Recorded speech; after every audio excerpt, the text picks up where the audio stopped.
Акшамлар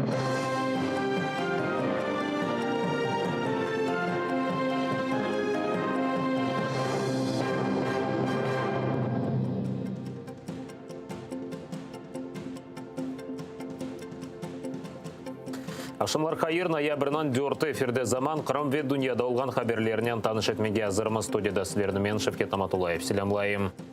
Бірлешкі милетлерінің баш ассамблеясы ишғал етілген Қырымда инсан ақларынан бағлы яңа резолюция лейхасыны бақажақ. Бұны Украина тышышлері назерынан бірінші муавине менеджеп бар хаберетті.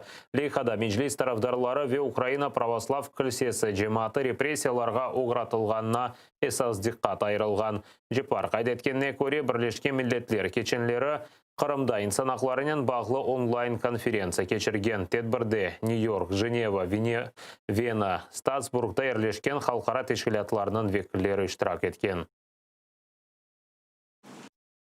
Тортури, примусовий призов, переслідування ЗМІ, репресії проти Меджлісу і Української православної церкви з боку російських окупантів є ключовими елементами оновленого проекту резолюції про ситуацію з правами людини в окупованому Криму, який Генеральна асамблея ООН розгляне найближчим часом.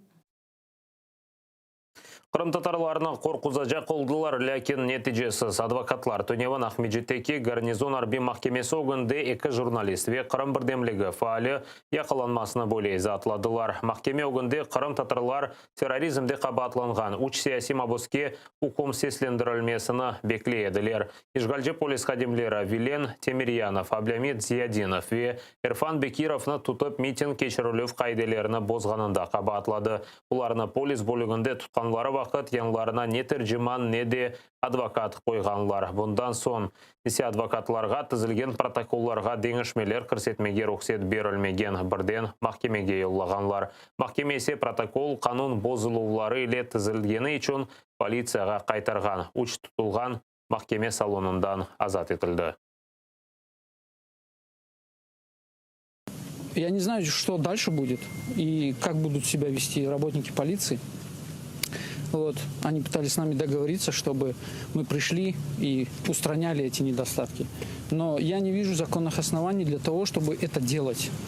Протокол составлен, оба протокола составлены.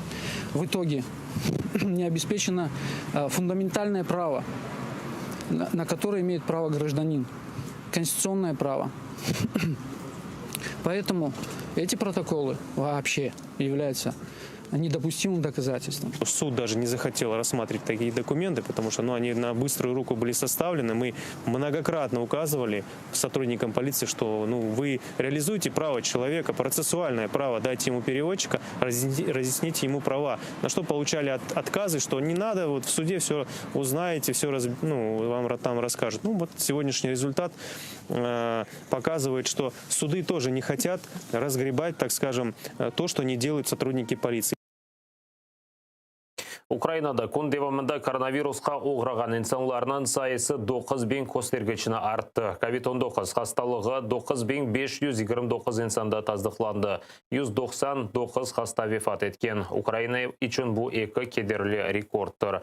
Сағлық назир Максим Степанов Украинада ратлық күні карантин кірсетілігі білгенні айтты. Аңлатқанына көре, жұма ертесі ве базар күні бір чоқ түйкенлар қапалы олажақтыр. Бұнен берабер авиахане ве ресторанлар инсанларны қабыл етместен тек қапудан сатажақ. Степанов қайдеткенне көре комендант вақта қанда сөзді әкетмей. Чүнки жидді сыңырланулар кірсетілмесі үшін Milli Қавсызлық ве Мудафа Шурасы февкуледе вазиет илян еті президент ферманы ве юқары шура қарарынен таздықланмалы. Зараз виділено вже у нас є розуміння по 52 тисячах ліжок, які відведені під COVID-19. Ми зараз переглядаємо в постійному режимі всі наші можливості щодо збільшення цієї кількості. Я думаю, що ми в змозі будемо ще на декілька десятків тисяч це зробити. Але все рівно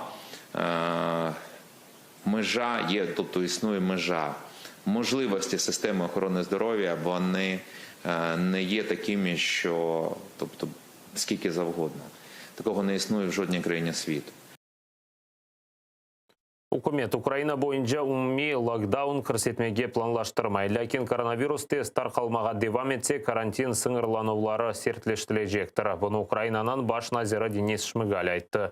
Сөз насыл сыңырланулар ақында кеткенін аңлатмады.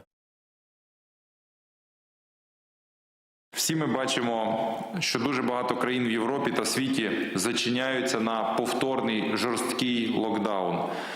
Франція, Німеччина, Великобританія, Італія, Чехія уже ввели жорсткі обмеження. При тому, що це країни із дуже потужними медичними системами і ресурсами. Ми зараз не збираємося йти цим шляхом та вводити локдаун цілої країни.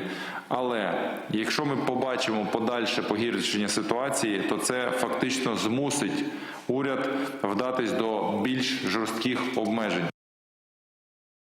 Ишгалшілер акиметі Қырамда кечкен күн девамында яңы 282 коронавирус хастасы белгіленгенін білдірділер. 4 кіші вефат еткен. Пандемия башлығынынан берлі ярмадада 10 беңден зияды инсан COVID-19 хасталығына ұғыраған.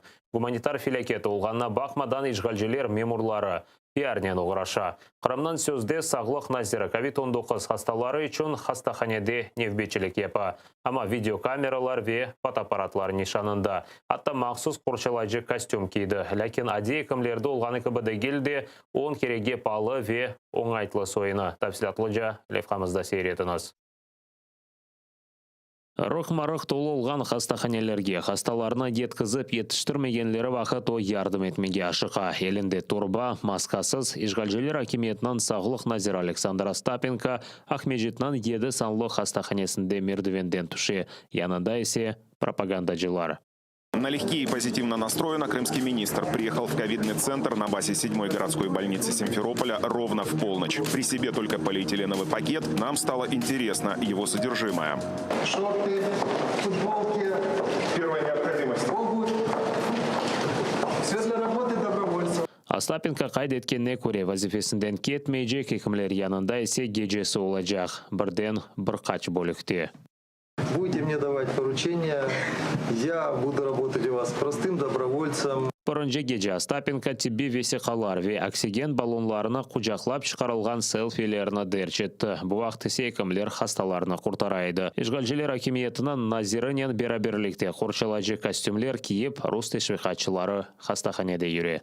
Антиковидный скафандр – штука достаточно просторная, но удобно ее назвать вряд ли возможно, потому что не пропускает воздух, и, как вы видите, каждая щель, каждое пространство перемотано дополнительно изолентой. Остапенко өзіде мақсус қоршалайжы костюм кейді. Ләкин екімлер кібі скотчнен сарылмаған. Оның формасы оң кереге палыжа, нефес алған материалдан тікілген ве баяғы оңайтлы. Бұны блогер Александр Талиповте қайдетіп, еді құю район хастаханесіне барып, бераберлікте невбетчілік етмеге теклif етті. Қырым сакенлеріні де сөзден азерінің акциясы айретте қалдырмады. Ну, как-то так я и предполагал работу министра здравоохранения Крыма обычным врачом на общественных началах в ковидных отделениях с журналистами, камерами, помощниками и обязательными фотками в интернет. Обычный пиар, рассчитанный на таких лохов, как мы с вами. Этот понторез только мешает людям работать. Какое-то низкое поведение. Можете ему селфи-палку подарить? Хасталар үшін азырланған ерлер шифаханелерде біле бітмекте. Тек кечкен күн девамында Қырымда яңы 282 COVID-19 хастасы белгіленді. 4 хаста вефат еткен. Владислав Стужук, Заман, АТР. 238-ге 214 сечменнің рейі. Шымдылық олған малиматқа көре Америка президенті сайлауларында Джо Байден шымдыки президент Дональд Трампны озмақта. Рейлер да сайлама рақыплер арасында айырылу фарқлы дегел. Шымды не демократларының, не де жұмхуриетчілерінің үстінлігі олмаған штатлар үшін көреш кете. Бияз сарайдың шымдыки елбасшысы Трамп озыны ғалип оларақ адландырмаға ашықты. Мұне бері ғалибиет чықыш азырлағанны хабер етті. Оның рақыбы Джо Байден есе ось сайлаушыларына ресми нәтижелер айдынлатылғанны беклемеге чағырды. For a big celebration. Ми готуємось до великого свята, адже ми перемогли всюди. Ми виграли все. І сьогоднішні результати просто феноменальні. І ми готуємося, дійсно готуємося. Всі мають виходити і святкувати таке чудове голосування, такий чудовий успіх. Я тут, щоб сказати, що ми віримо в перемогу на цих виборах. Але через безпрецедентне голосування поштою ще треба набратися терпіння. Все ще не закінчилося, коли не врахований останній голос, останній бюлетень. Донбасста ишгалчылар 6 кирят ишкес режимына бозған, бір Украина арбии яраланған. Русия незаретінде олған жинкеверлер граната АТЖ, бұйық калибрлы пулемет ве АТЖ силя қолланған. У районі відповідальності оперативно-тактичного угруповання «Схід» неподалік Водяного противник застосував ручний протитанковий гранатомет, а на околиці Авдіївки – підствольний гранатомет та стрілецьку зброю. У районі Мар'їнки ворог відкривав вогонь зі стрілецької зброї, великокаліберного кулемета та ручного протитанкового гранатомета. Ще 2 порушення режиму припинення вогню зафіксовані поблизу населеного пункту Гнутове. На цій ділянці противник застосував стрілецьку зброю та ручний протитанковий гранатомет. У районі відповідальності оперативно-тактичного угруповання «Північ» вогонь з автоматичного станкового гранатомета російсько-окупаційні війська відкривали неподалік населеного пункту Новолуганське. Внаслідок ворожого обстрілу один військовослужбовець об'єднаних сил отримав вогнепальне осколкове поранення. Ишгал етілген Қырымдан ве Донбастан Украина Алеуқув юртларына 2000-ден зияде абитуриент кірген. Бұны тасил назирлігінде хабер еттілер. Абитуриентлерінен чоқ осы Қырым Украина ве Донбасс Украина тасил мерkezлерінен құланып весиқаларына бергенлер.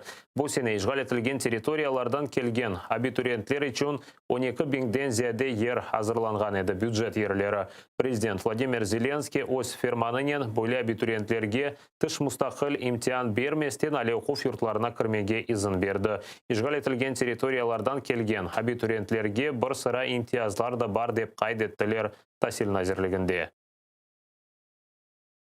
Якщо вступник має статус переміщеної особи і вступив на бюджет, то держава надає соціальну стипендію, підручники на безоплатній основі, безоплатний доступ до мережі інтернету, систем баз даних у державних та комунальних закладах вищої освіти. Якщо ж вступник має статус переміщеної особи і вступив до закладу вищої освіти на навчання за контрактом, держава може надати пільговий достроковий кредит на здобуття освіти. Бұл саат қазір олған соңки хаберімізді депіңізге қайырлы ақшамлар тілейм, аты ерден айрылманы скорышкенже.